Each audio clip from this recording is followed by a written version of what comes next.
Hey guys, so it is currently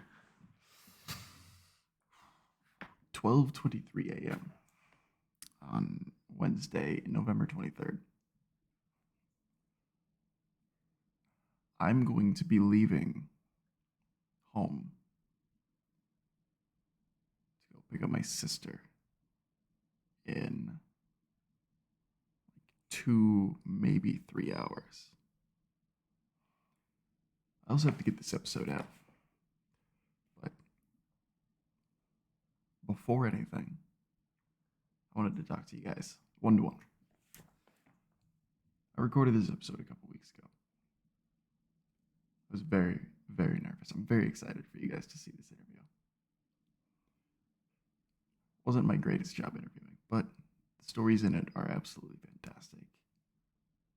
And more than anything, I think that you guys need to go watch the entire episode, and you guys need to make sure that you show Oni some love online to whoever may be watching or listening to this. If you're listening on an audio platform, Spotify, Apple Podcasts, Google, whatever, I love you. Thank you. If you're watching this on YouTube, what's up? You guys are like 90% of our demographic. More than anything, I wanted to say that this Thanksgiving, I am very thankful for you guys. Everybody that has allowed me to be able to do this for the last 2 years now.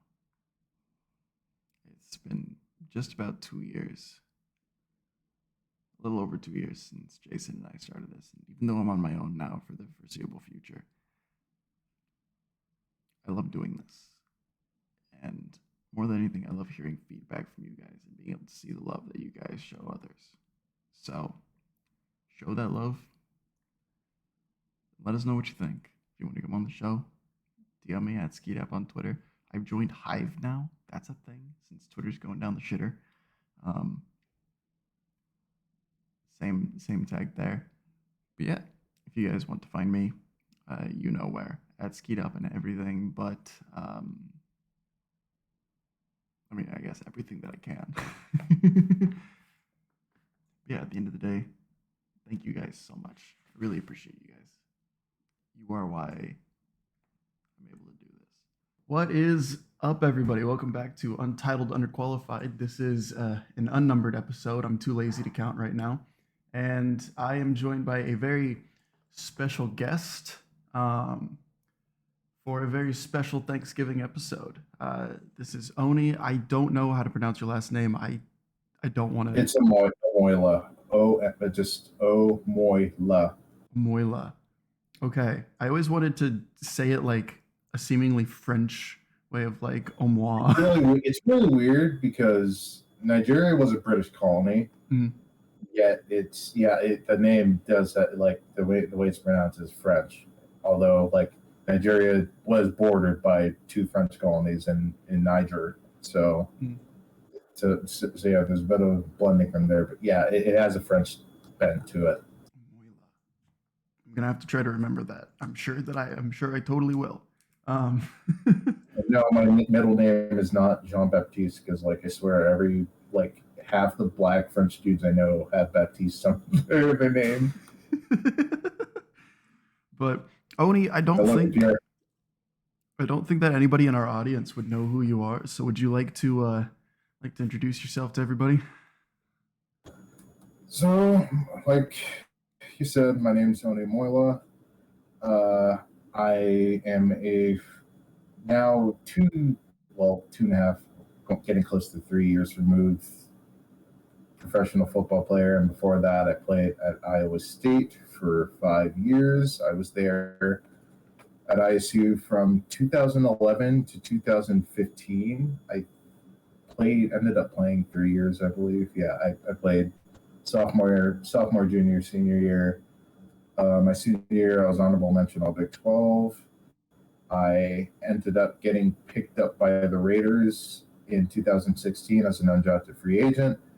I made the Peace Squad there. I played there for a calendar year. Then I bounced around a bit. I was in Jacksonville, Cincinnati, uh, Pittsburgh, the Steelers for training camp, and then I finished with the Cowboys in 2018. That was the year they were in the playoffs. They beat the Seahawks, lost to the Rams. After that, I spent a couple of years playing in startup leagues. I was in the AAF that lasted about 8 games before that shut down. And then I was in the XFL shortly before the pandemic hit and completely shut that down. I was like, okay, maybe that's probably that. Well, it wasn't the only reason, but between that and just opportunities getting more scarce, that's when I decided to hang it up. And I've been a normie for like 3 years since then. So yeah, that's basically my story going on. that's that's definitely one way of describing the rest of us. But yeah, Oni, I'm excited to have you on. Thanksgiving episode. I don't know if no, I think we did a Thanksgiving episode 2 years ago. But yeah, more than anything, you've definitely had quite a few life experiences, despite being apparently only 6 years older than me. It you've done a lot more than most people your age have. So wanted to kind of hear your thoughts on what you've done and how it's kind of shaped who you are. Funny you mention this because literally right now I have a personal blog that I started up. I started up the same day I retired, called the Over Chronicle, and one of the articles I was actually typing up was centered on the idea of luck. And it's not that I want to. I don't think it's fair to say everything I've accomplished was up to luck, because I mean it took a lot of hard work to bust my ass to accomplish the things I did. But at the same time, I think it's proper to acknowledge that a lot of things that weren't in my control had to go right for me to have the opportunities I did. I mean, I mean, one of my favorite ones in this respect is my dad is like 5'5", my mom is 5'7". By some miracle of God, I ended up 6'3". So that's one example of something I'm thankful for, because 9 times out of 10 that does not happen. Even though there's tall people in their families, but they just happen to be the shortest one, but even shortest ones. But even then, that's just it's one thing I'm grateful for. Like, yeah, that doesn't go right. Maybe I don't end up making it to league or whatever. But yeah, so I'm thankful that I had the chance to grow up in a relatively stable environment. Like, my parents were Nigerian immigrants who came over from Nigeria and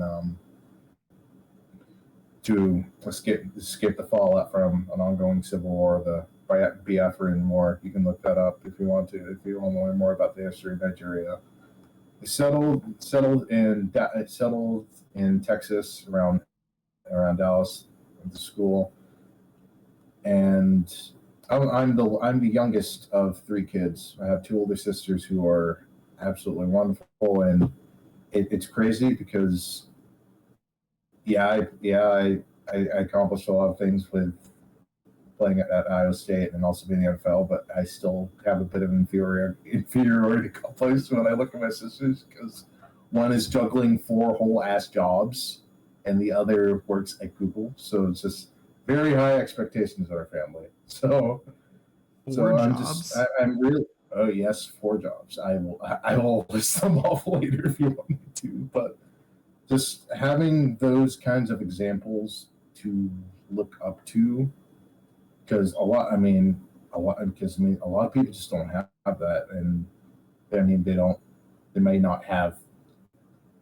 one or both their parents. They might not, because they either might be separated or they might be dead for whatever reason it may be. Unfortunately, might not have siblings to look up to. Like, they might have to be the ones that their and their siblings look up to. And I mean, everyone knows that not every child's raised the same. I mean, it's weird saying that as the baby, because I know I definitely got it the easiest out of the 3 of us. So And even going outside of family, just the environment I grew up in. I mean, I wasn't in a very, I mean, I grew up in a cushy little country hamlet that grew into a big suburban area over the course of my life. I didn't have to worry like too much about serious crime or whatever. Like the biggest things you had to worry about was the cops busting parties and shit because a bunch of rich white kids were bored and smoking weed and doing typical dumb teenager shit. But just I was thankful for the environment I grew up in and the people I met along the way, because I think growing up I was a very, like I said before, I was a very introverted kid, because most of the time when I was at home growing up, especially going to like middle school, I was basically by myself, and my parents were working, busting their asses with the family business. So a lot of the times, what I had to entertain myself was like my next door neighbors dragging me out of my house, so I wasn't playing video games all day and making me do stuff. My sisters convincing my parents to get me into football, and you can obviously see how much that's done for my life. I don't even need to go into that, but just really thankful for all those things, because even one or two of those things are slightly different. There's a good chance I don't end up the person I am today.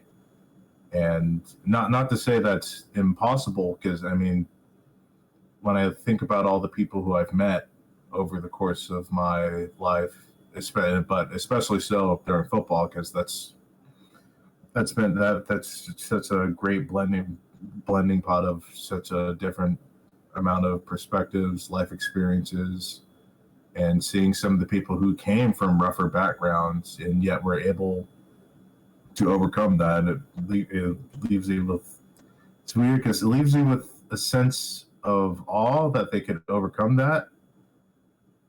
At the same time, sometimes it might make you question. It might make you question your own experiences. Like, I don't really have much room to complain when I see what some of these people have gone through. That it can be a motivating factor, but at the same time, it's dangerous, because if you do that and think your own problems don't matter, you might find yourself breaking down eventually, because just we're human at the end of the day, and everyone's problems deserve deserve um, to have steps taken to be rectified. Yeah. I mean, it's it's crazy to think that like there are definitely people that would see you and like the issues that you have despite all of your past success, and they would, you know, definitely try to invalidate it, or potentially they think, oh well, he's having these problems, my problems are like nothing compared to that. And so you know somebody's issues are almost always getting devalued in today's society. And yeah, it's just a really dangerous, like, because there's what, 7 billion people on the planet Earth. I mean, obviously, if you go by that, somebody is having a worse day than you, and it can honestly be, and it's something I've struggled with personally from a psychological perspective, especially since I retired. Because I mean, obviously, from the things that I accomplished in football, I'm fortunate enough to where I'm not dealing, like, especially the rough time right now, considering like inflation, and like you got people living paycheck to paycheck. I'm fortunate enough where I don't have to live something like that. But I mean, I'm still in a really turbulent time right now in terms of transitioning transitioning careers to something I want to potentially do for the rest of my life. And there's a lot of trial and error. And the unfortunate part for me is a lot of people who got into that phase were coming out of like college, and now I'm 20, I'm 29. I legit turned 30 in about 7 months, and I still feel like I don't have solid grip on that, and that kind of eats away at me a little bit. So it's so I mean, and again, I go back to the point, like, obviously some people would still probably take that trade, but it's still irrelevant. It's still a relevant issue. I gotta deal with and figure out on my own. But I know that with the support system I have with my family and the like, I can still overcome that. Yeah, your issues are yours, and that makes them pretty important to you. That's, you saying that to me, it's like I'm right in that boat there with you, and I'm like, man, it definitely could be worse, but at the same time, for you, it isn't worse. So it's almost a moot point.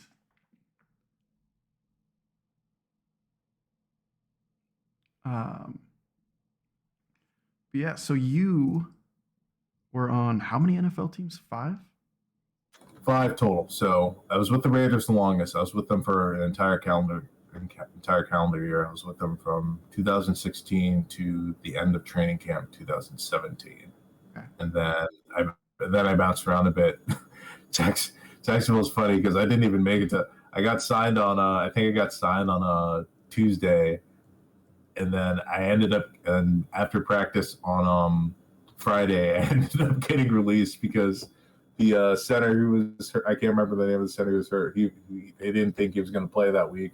He ends up playing that week, so I was like, oh shoot, we need a tackle instead of guard. So I got let go, which is that was what really like introduced me to like just how volatile like the NFL is, especially if you're not like just like a starting caliber dude. If you're just like a P squad player, I mean, yeah, if you're actually on the P squad, like if you're per each week, I mean, you're making a lot per week, but the job security is like wet toilet paper, dude. It's not very sturdy. It's completely on a whim, and it made it hard to plan things because I wasn't sure when or if I would be on a team again or not, and that's that part of that is what led to me trying to play in those startup leagues because I could help build our resume to something more solid to where I could get more opportunities potentially in the NFL. And then, but then obviously COVID put a third in that, and that's ultimately what made me decide to just say screw it. I gotta move on at some point, and you might as well if you got to force like the damn pandemic forcing me to make that choice. So Yeah, it's tough to hear about because the football players that I met in my time at Iowa State that have made it to the NFL. Luckily, a good majority of them are. I say a good majority of them, two. Two of them are like just solidly situated. That being Montgomery and Lazard. But then like the one that I'm rooting for the most, just because I'm a Saints fan and so is he, would be my friend Dylan Sainer, and so sad because he's probably not gonna make. He's probably gonna get released from the Saints come January, February, whenever he's like healthy and back in shape. oh, is he on IR or something? I'm guessing Yeah, because I know. he injured himself last year during camp, and then they paid for all of his recovery and all that stuff, and then he fails a physical early this calendar year.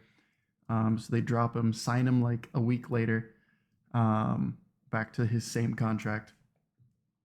That way they could, essentially, oh, if he's ready for the season, then we'll, we'll just have him on the same 3-year deal that we had him on before. But then still injured, and yeah, but I think he's gonna have a successful career. Being a blocking tight end is pretty useful skill set, I think. Oh, definitely. Plus, I mean, he's 6'7", 270 pounds, and like very athletic with it. That's tough. But with those, the volatility, did it kind of affect your mental state at all, like your mental health? Oh, I mean, of course it did. It's just Because everyone wants. I mean, again, like I said before, it's just hard to plan things when you're not sure when your next paycheck is going to be. Now, granted, I mean, P Squad post tax P Squad paychecks were about from somewhere in the space between like 4.5K when I was in like Oakland to like upwards of when I was in Dallas, and that 1 week in Jacksonville was like 5K, so 5K plus. So I mean, couple of those, and that's like what some people make in like half a year post tax. Yeah, So that's a once you third of get my that salary. with that and my family willing to house me whenever I was training or whatever, like I didn't have to worry about rent at the time. Like that was enough to live off of. But like once I was starting to had my own place, and then I had to start paying rent, then it became more of a concern. And then after I got cut on I got cut on Mother's Day by the Bengals. That was really fun. And then once once the AAF was starting to look for potential players to play in their league, I think in the 2018 season, after I was let go by the Steelers in training camp, I thought and they were offering contracts similar to what I would make on P Squad in the NFL. I thought that would be an opportunity to showcase my skills, and hopefully I put enough good tape on that a team would give me another chance in camp. Maybe hopefully make a roster again.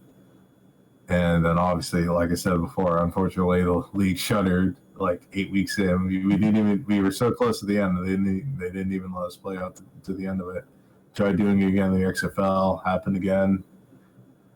And then the pandemic hit, and it was like, ugh, it's probably time to move on. And I always knew the obvious step for a lot of guys who still want to do like football stuff is to be a coach, but I just know I don't have the right temperament to be a coach. So a full career change for me was basically a move at that point. But I mean, it's hard to figure out when you've been doing football your whole life since you're about 6, 7 years old, and now you're 26, like legit 2 decades, and you're finally hanging out for good. All that, not all those things, all that knowledge and things you've done to get to that point are. I won't say it's completely useless because I mean, obviously, the things you learn in football in terms of like discipline, having to, especially physically, think on the fly, all the information you have to take in, all the adaptations you have to make on short notice. All that's viable experience for working in the workforce, but just in a lot of cases, not having like the hard practical experience is a barrier that I've had to figure out creative ways to overcome to at least get a shot and show that I can do these things with proper guidance and instruction. Yeah, I mean, like it kind of helps put Tom Brady unretiring into perspective a little bit more when that's all you do. It's just been a part of your life so long. It can be difficult to let that go, and I can only imagine how much more complicated that is when you're juggling a family with a wife that makes 3 times as much as you do at the same I Yeah, and it's not exactly like he has a whole lot else going for him, to be honest. I mean, he's got that TB12 thing, but if you pay attention to like what's in his whole shtick there, um, it it's incoherent at best. I think the YouTuber Drew Gooden did a thing where he lived like Tom Brady for I think it was either a week or a month, just following his TB12 plan with like all of the supplements, the workout gear, all that stuff, and spent like hundreds of dollars. It's like, man, if that's all it takes, just be famous and then sell worthless crap that you can get at Shields for half the price, then sign me up. Shit, there. But you mentioned playing video games when you were a kid. When was the era where you were really playing video games? To I start mean, out. I mean, for literally the earliest memory I have that I can even remember. Remember CTE brain, like lost a lot of memory else, but the one that clearly sticks out to me was I was 4 years old, and I was walking up the stairs to play on my N64 to play Mario Kart with my sister. When this is back when she actually played video games, since she was always kicking my ass because obviously I'm a 4-year-old kid, but obviously they grew out of that, but I never really did because again, a lot of the time that was just my general, like, honestly, I would probably consider myself a gamer before I'd even consider myself a football player. one one story I always have, I always tell, I remember I told this in like I wrote, so when I retired I wrote like a 3-part memoir of like my whole career, high school, college and football, high school, college, and a professional. One of the stories I told him that was how when I was getting recruited to come to Iowa State, Coach Luke Wells, who I don't remember where he's at now. I know he left with his brother to Tech, but I don't think they're anymore. He was the tight ends coach, and he was coming in for a visit. And I had a rough day at practice that day. So like when I walked in, he was talking to my parents. I just said, hey, and I walked up to my room, shut the door, and was playing WoW the rest of the night until later. I didn't even say anything else to him. It's funny now because I ended up wearing out mine. I think I was like, damn, dude, I could have like fucked up like scholarship and some shit like that. I mean, it's really funny because Iowa State really only ended up recruiting me because they were recruiting a star running back at our school, Cam McDaniel, and the running backs coach who was recruiting him saw me on film, was like, damn, that kid's really athletic. So he recommended me to Coach Rhodes and Coach Blau, who's the O-line coach. And then they came down for a game against our big rivals, South Lake Carroll at the time. I had that just so happened to be the best game I had that season. Then Good time. I flew up for an official 2 weeks after that, and then I committed a week later after that. So that's how quickly all that came together. Wow, that's impressive. I think the only time I've ever heard a recruiting story that sincerely happened faster was a kid that I went to high school with went to Nebraska for a camp, because I grew up like 40 minutes south of Lincoln. So Right. that was a pretty obvious camp to go to. He goes there. Mike Riley walks up to him and offers him a spot on the team. He goes, "Hey, how would you like to commit to Nebraska?" Did he say yes on the spot? Yeah, he committed when he was a freshman in high school. Good Lord. He's now the backup center for the Eagles, which would be super cool if he wasn't recruited as a 4-star tight end. I mean, well, honestly, that's actually a really underrated pipeline. Like tight ends, who like put on. I mean, a lot of those tight ends are so freakishly athletic. You put on some weight, they could easily pass for like a tackle. So that's honestly not too surprising. I think Although I'll never forget. Our center at the time when I was at Iowa State for every year except for like my senior year, Tom Farniok, his brother Matt, he came. So remember, we were still in college. We were still like freshmen at the time, and we were obviously like getting our ass kicked by like the obvious jump in intensity from like workouts and obviously playing against college level people. His brother Matt came and was working out with us. Now this kid was like probably like, I can't remember if he was like a freshman or sophomore in high school, and he was killing that shit. And I was like, this dude's gonna play in the fucking league someday, and now he's on the Cowboys as basically their swing guard center, which I was like, it did not surprise me in the least. I think he ended up going to Nebraska. I think he was like a 3. I can't remember if it's a 3 or 4 year starter. I think he played a lot. It's one of the few bright spots because I mean, obviously Nebraska hasn't been great, but What was the last name? Farniok. I played with his older brother Tom. He was the grade ahead of me, and then Matt. And he was like, he I can't remember how much. I mean, obviously he's in the league now, but I think this is like his second year. So I'm guessing he's like, I'm guessing he's around like your age because he's probably like 5-6 years younger than me. Yeah, that name sounds very, very familiar. It makes me sad. That like it hurts my soul to like be watching, the NBA and be all like, oh wow, look at Tyrese Halliburton go. Ah shit, he's 2 years younger than me. Fuck.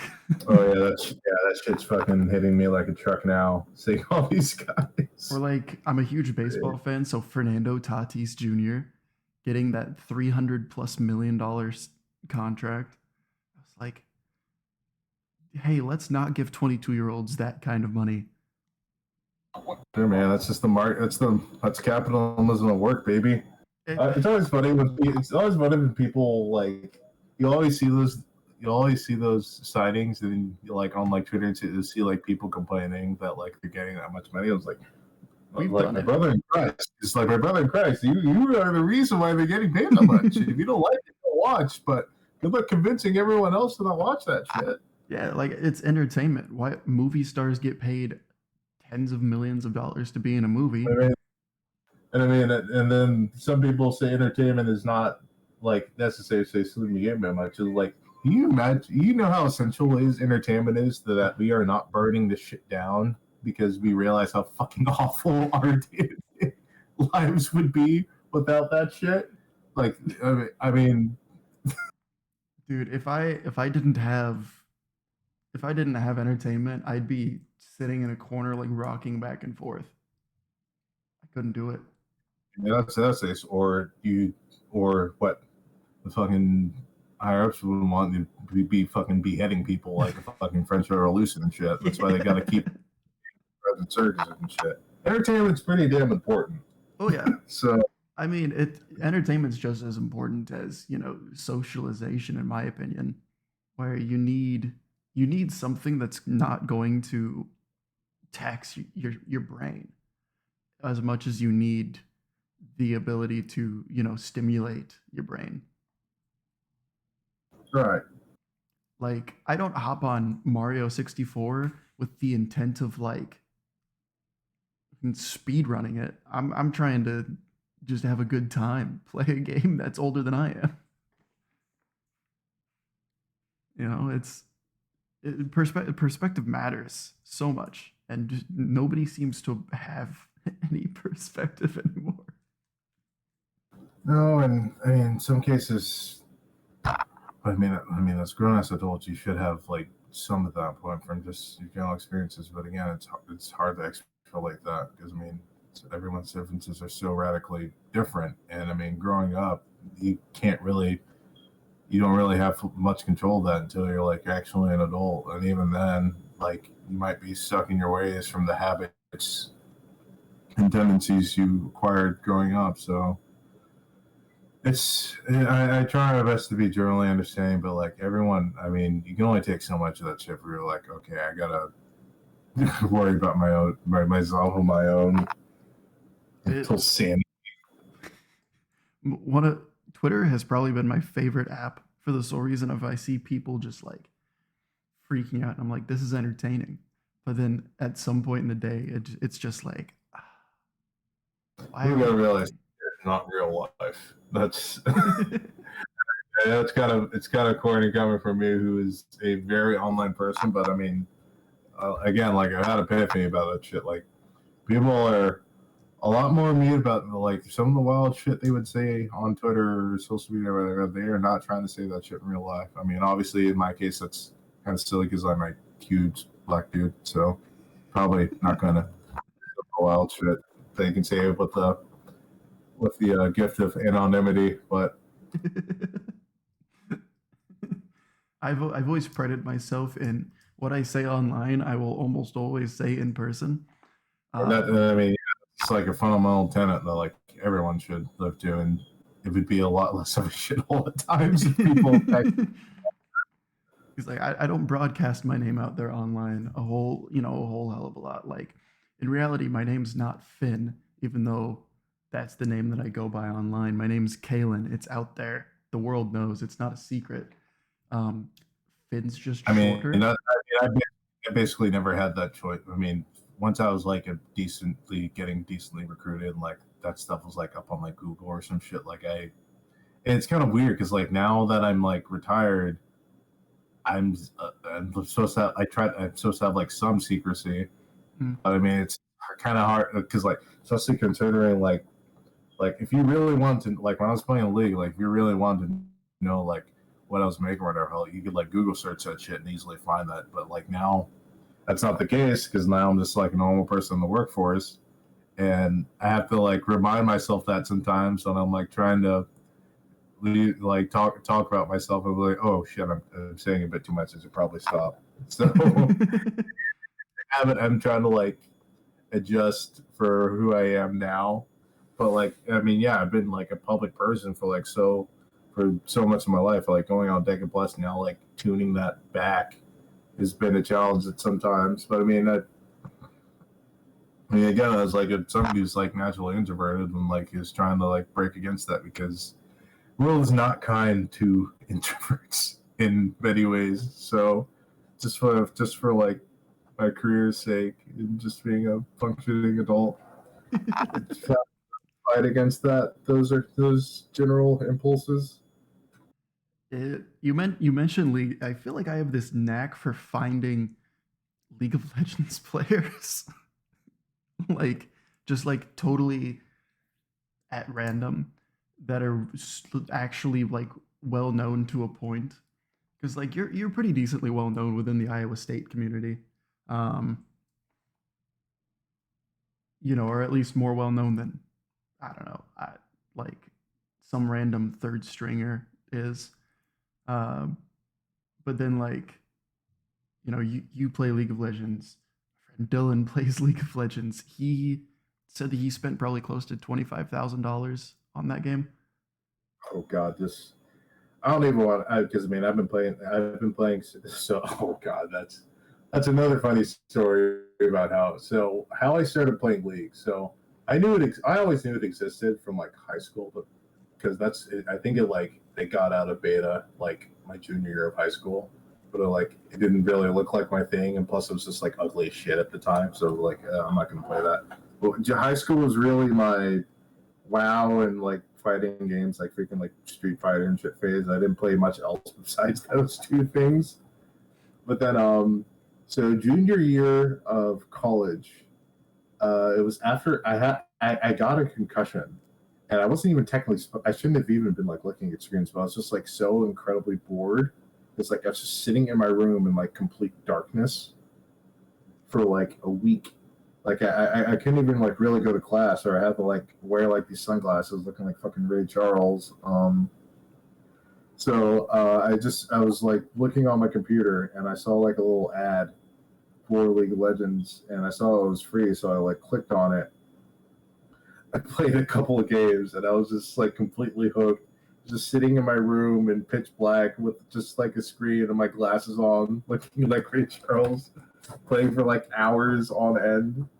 All that, and then like, oh man, I can't even tell you how many hours. Like once the season finally ended, and like I had like that first like extended time off to actually play all that as much as I wanted to. I can't tell you how many hours I put in there, and I've still been playing it like regularly. Like maybe not. I actually hadn't played it up until like this past week. I actually went like 2 months without playing it, which is probably the longest I have. But then like watching Worlds the past month or so gave me that urge again, and now like preseason's coming up and a bunch of stuff changes, so always reels me back in one way or another. It's been like that for almost a decade now. I don't even want to think about, because I probably spent a couple thousand on League too. In terms of like, I can't get into League myself, but then it's a very high like, and MOBAs in general, especially because one that old, because like there's just so many things you have to figure out. There's like 160 different champions now who all do like completely different things. Like it's a really high barrier to get into, but it's just so fun once you have like a solid enough understanding, because it's just very few games are identical. There's just so much. I'm a very like I'm very like tilted towards like strategy games, like story driven ones like RPGs and the like. Like I'm not. Although what's funny is it's actually kind of changing a bit, because like now I started picking up. I was never a big like shooters person. Like I played like COD growing up, but like it kind of like fell out of it because kind of It's had like COD. that. Had like that kind of had like that Madden feel to it, where like all these games it comes out every year and like they feel really fucking samey. So it's just like doesn't engage me very long.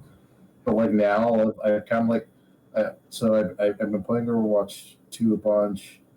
I am considering getting Modern Warfare 2, I've been although I playing just it. I'm holding out because like I bought 200 games, so I'm like I can't spend too much money on this shit. I've been playing MW2. It's rough. I'm, I just, and again, going back to my Seattle brand, like my reflexes are just not what it should be for some people for that stuff. But I've honestly been playing more shooters in the past like month or so than I have in like basically since like high school. So who knows? Maybe age is changing me, or it's just my friends dragging me into that shit, and I want to play with them. So I'm adapting for their sake. Yeah, Overwatch 2's been fun. I've been enjoying that one. I've been grinding. Yes. Been grinding. I do not play ranked for that though, because I refuse to get League is the only game I'm willing to play ranked in, and even then I only play it till I hit like gold, which is like the threshold for the free skin. And after that, I play normal. So it's just no reason to like. Because remember, I play. I mean, you got to remember, especially it's like I don't play games. I mean, I don't need the validation of like of the shit I've done in my life. Do you really think I need the validation it does for? I mean, if it was for like streaming or whatever, and that's what people wanted, I mean that'd be different. But like otherwise, I don't fucking need that all. I want my free skin every year, and then that's enough for me. I just play to like dick around with friends. Otherwise, it's supposed to be the decompress, not to stress myself out on top of the shit I already do during the week. So sounds kind of like my friend Dr. Sai when he plays League of Legends. He he's a cool dude. I think you'd really like him. I'm sure you've probably seen him because I'm sure you follow like League of Legends like pros and whatnot. I'm sure you've heard. funny. I've met a couple too. I'm sure you've seen them talk about Dr. Sai. He gets talked about by just about everybody. It's insane. He works with Cloud9 and Evil Geniuses, and I think 100 Thieves too, as a physical therapist.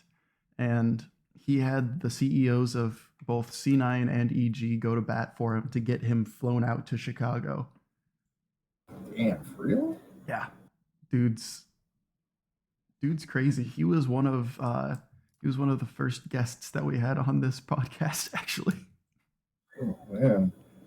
Do you have an archive for your podcast? Actually, We do actually on our YouTube channel. Oh, okay. We have every episode that we have ever recorded, and starting with our Keith Duncan interview, we are on audio platforms as well. Nice. Okay, I might check that out later because I definitely heard his name, so I want to check out his stuff. It's pretty fun. Also, I like how I said that I could get into League of Legends. I want to show you something because I think you're gonna. I don't know if you can see my camera. I can. Okay, I want to show you something real quick. I got to grab it off my wall.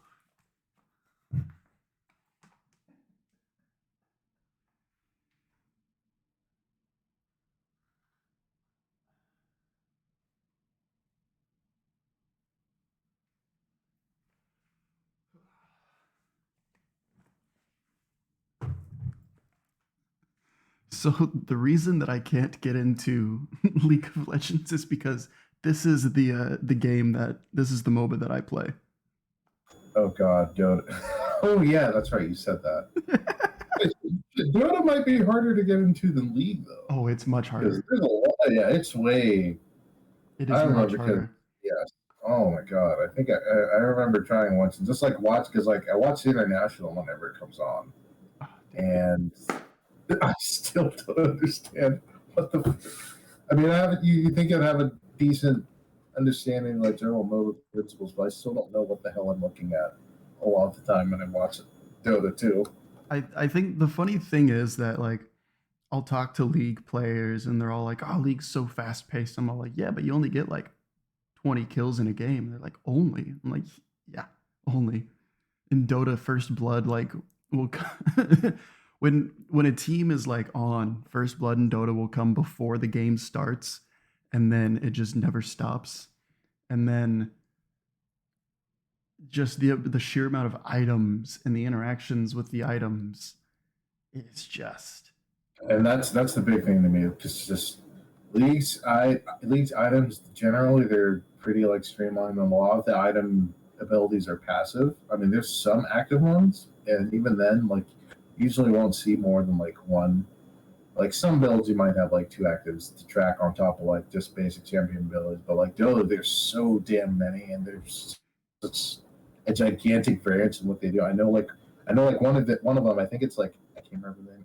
Aghanim Scepter. Like it changes like your ultimate or some shit. oh yeah, And then Aghanim yeah, Scepter. Aghanim Scepter, and then there's stuff like a blink dagger that makes you like teleport behind people. Stuff like just and there's like so many things that like have power. Like I can't even imagine like actively tracking all those on top of like what your actual character does. It's just It's it's my brain only has space for one mobile like that. the best. I think the best part about Dota versus League is that League is a ripoff of Dota. Like, and that's not me being all like, "Oh, well, it's super similar." No, like Riot And, Games.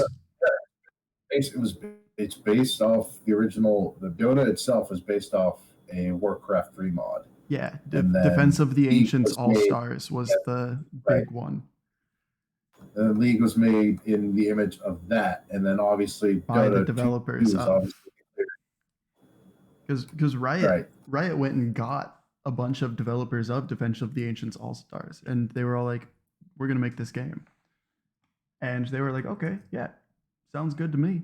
So they basically just made Dota again, and then Valve goes to the last remaining developer of Dota All Stars and says, "Hey, we want you to make a game for us that's the exact same."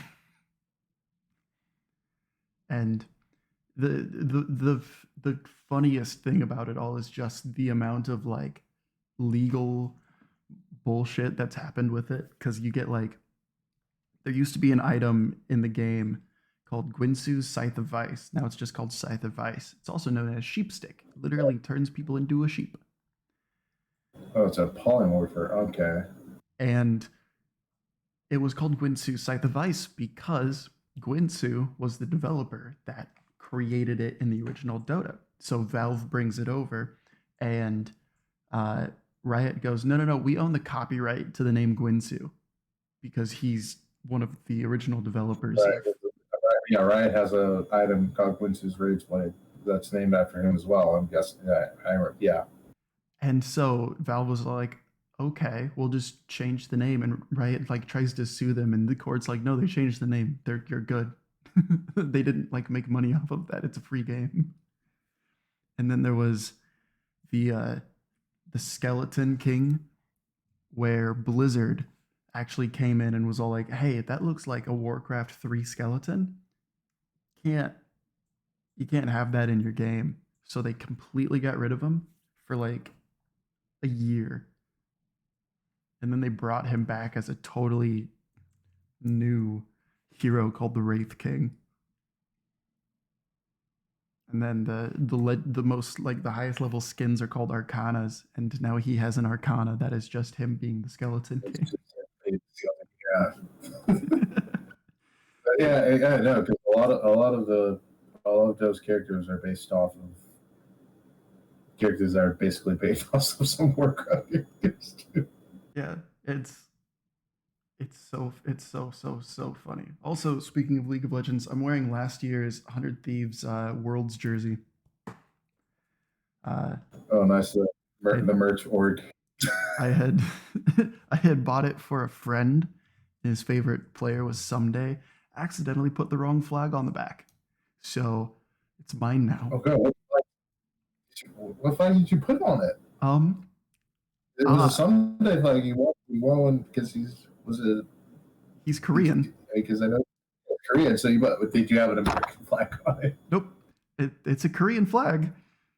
Oh, it's a good, yeah. So what's the issue then? Because that's accurate then. Which Korea do you think I put on there? Oh no.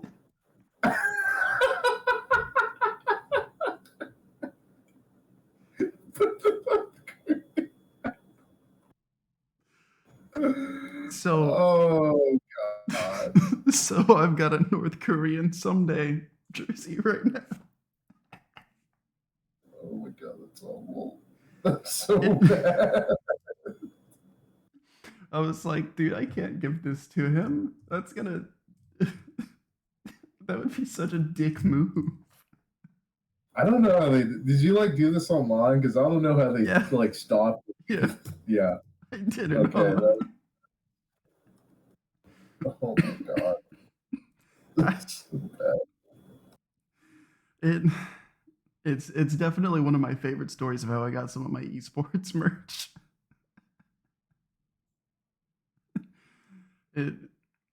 Yeah.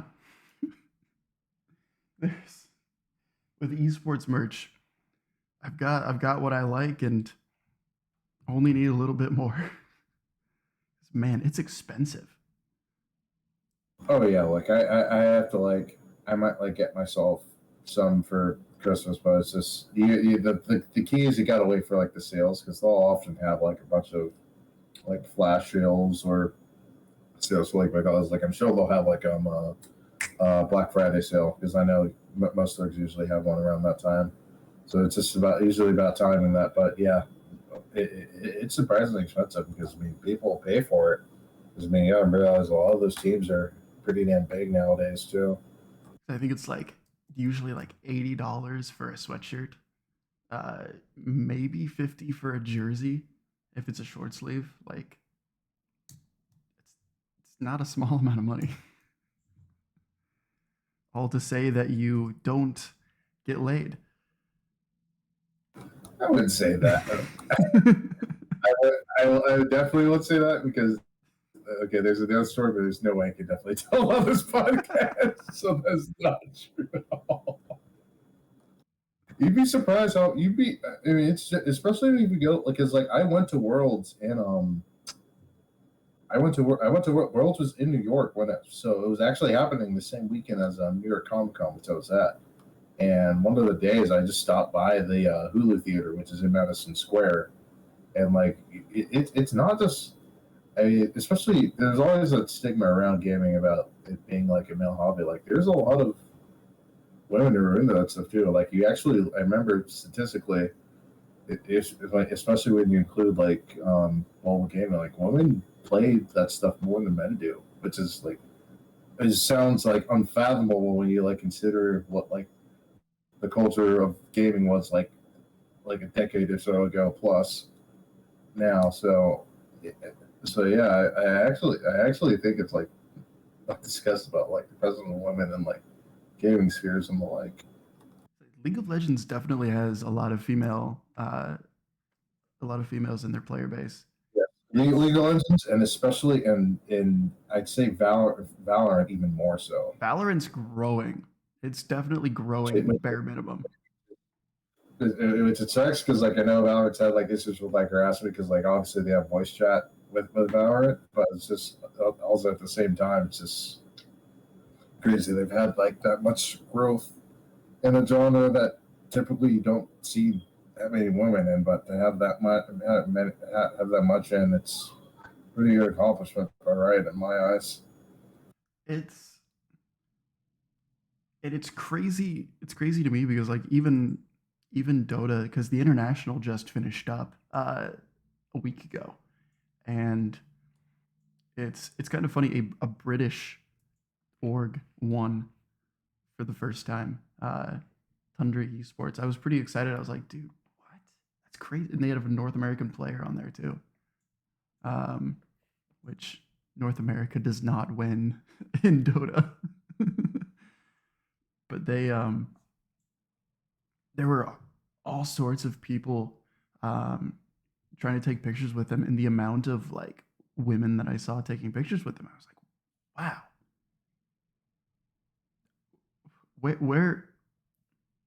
Where are where are people that seem nice like this in my games, let alone women? You know, Right. I see that. it's crazy, but no, it's esports. Esports are definitely, I think, opening the world up to a much bigger thing, and seeing somebody like you, that's very well established in like traditional sports, actually like be into any esports as well, to me is it feels very validating.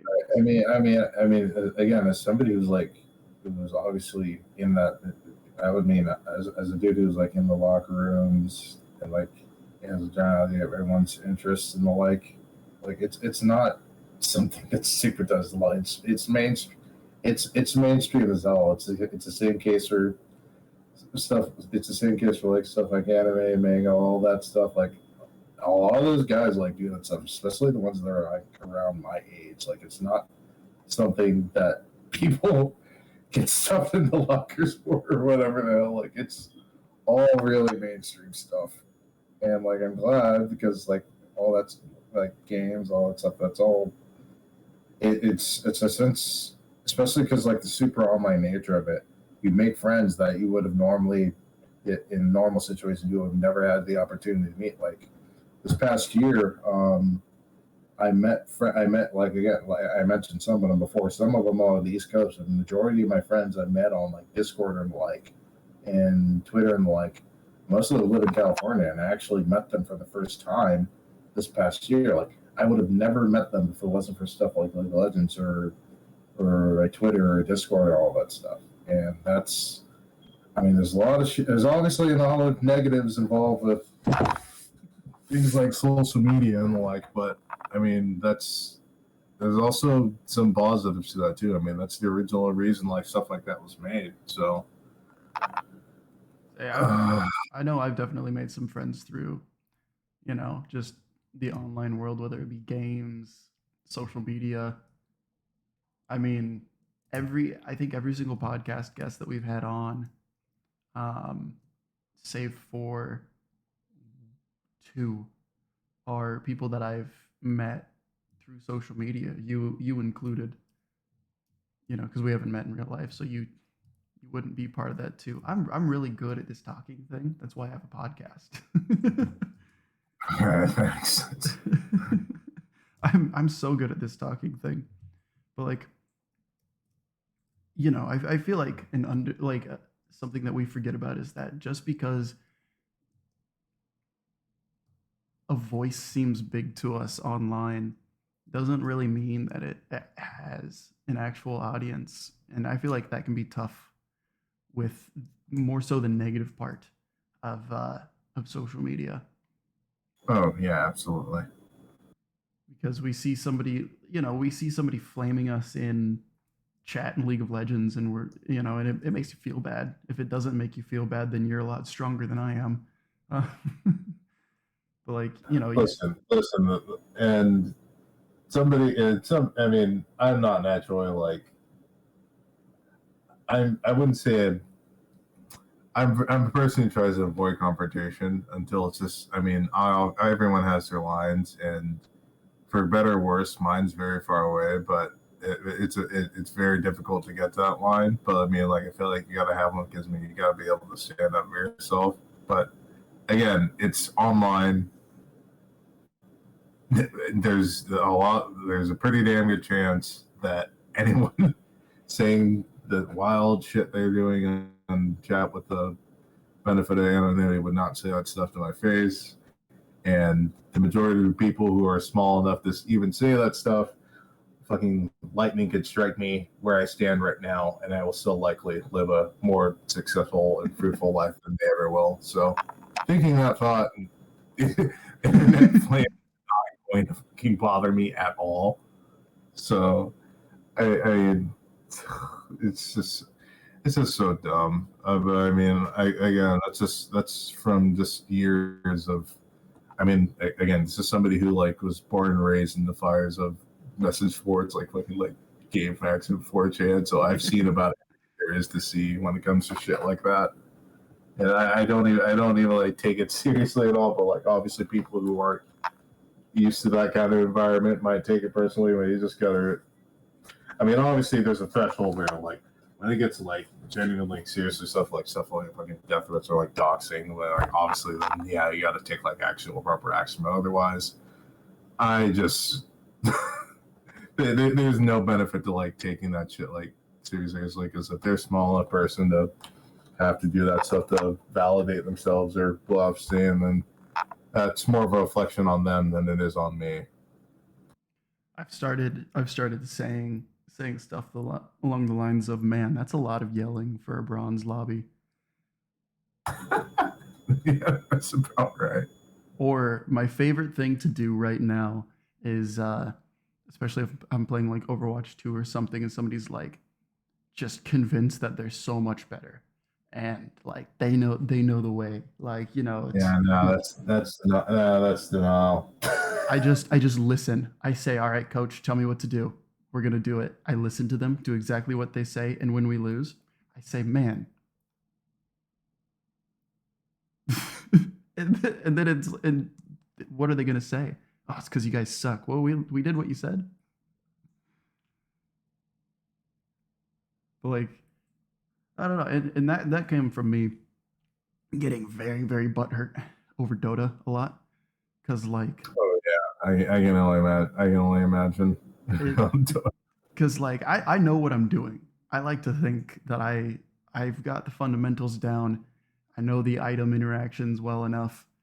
I'm solid. But then my team, like, they'll try to like 2v5 and then they'll get mad when I'm just farming. I'm like, do you guys know who I'm playing?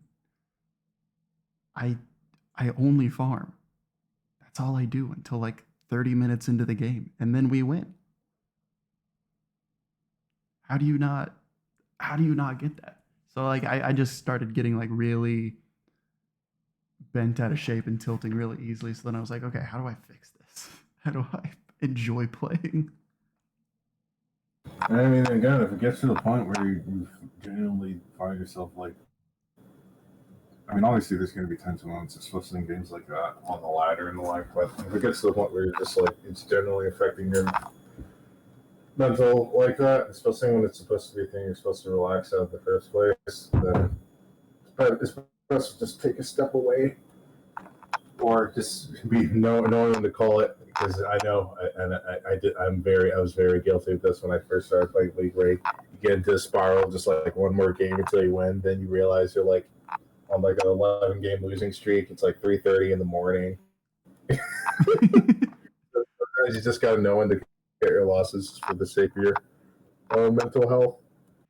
I think the last time I went on a losing streak, I was super positive. I was just having fun, and I was like, okay, play till we win. Next thing I know, I have 17 matches straight lost,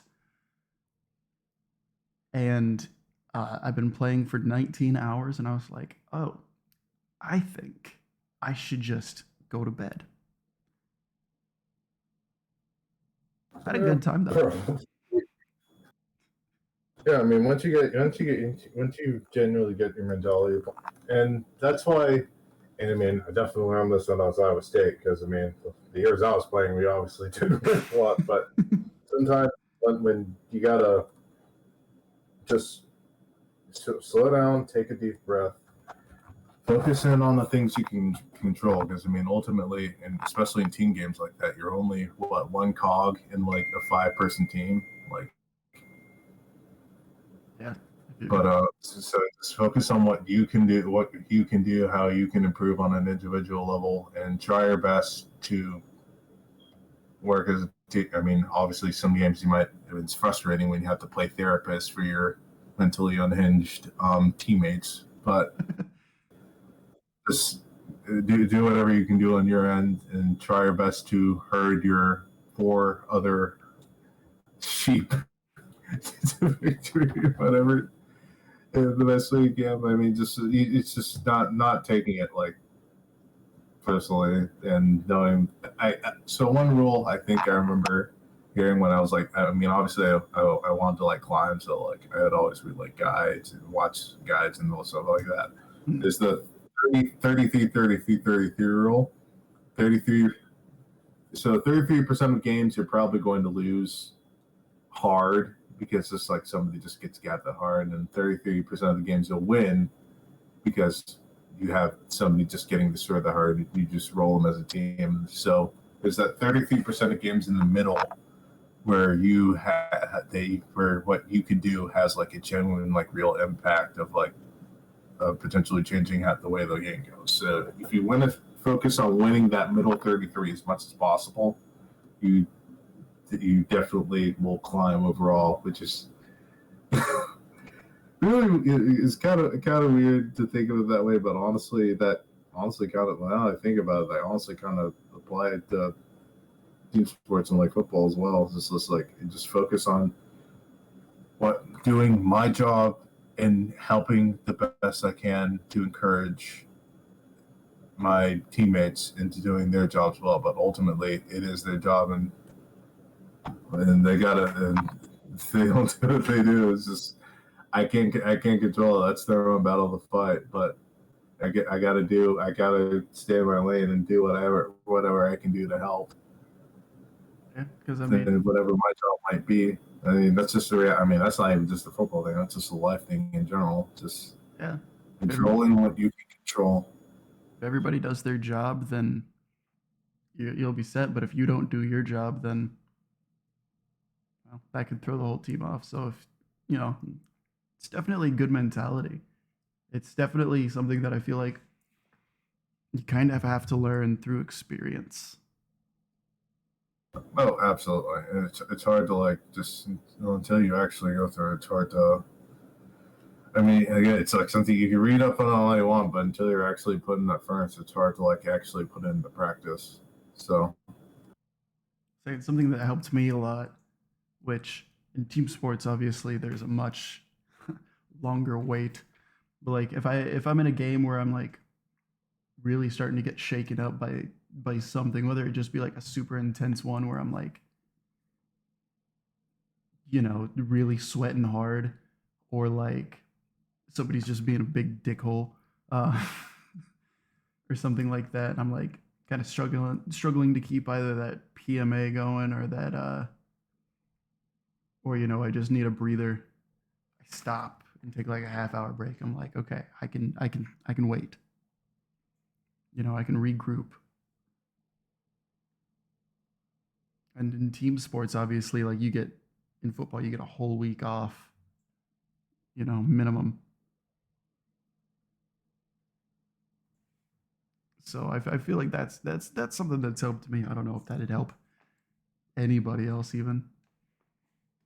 Right. Gotcha. But yeah, with that, it was a pleasure talking to you today, Oni.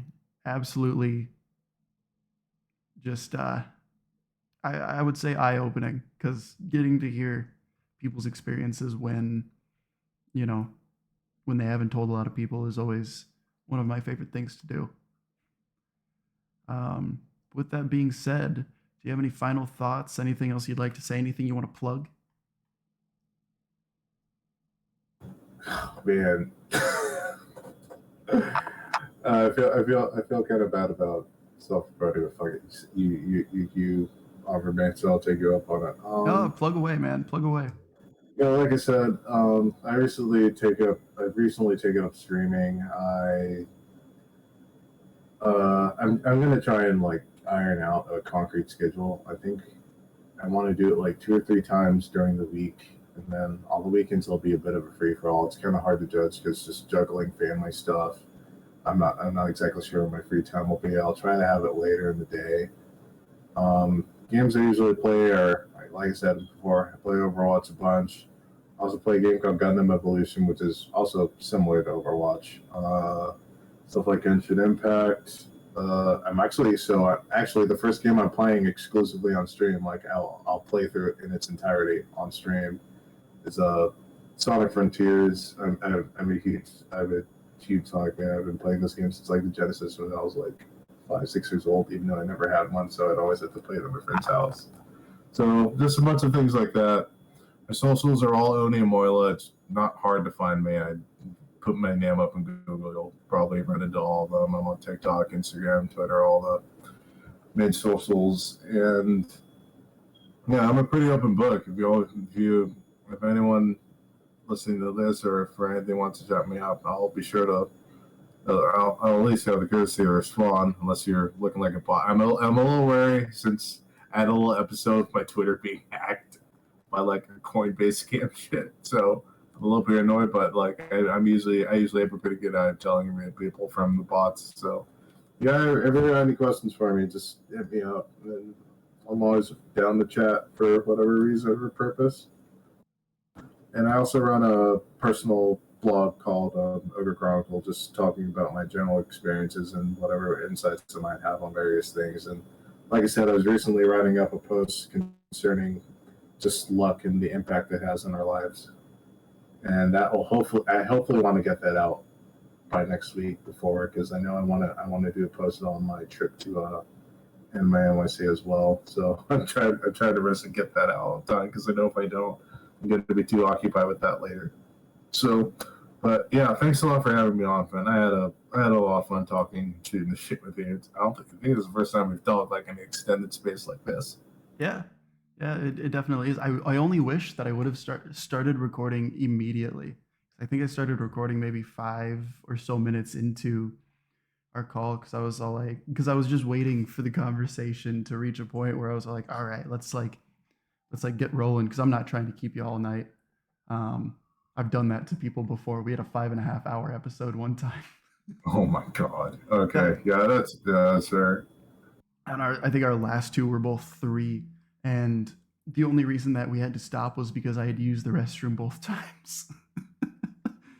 But yeah, I can't wait to get this episode up and kind of let the world know your worldview. It was a pleasure talking to you. Everything that Oni talked about will be linked in the descriptions of everything that I can.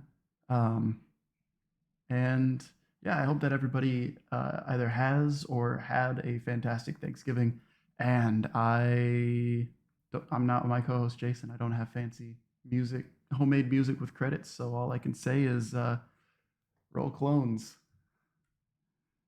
Oh, clones.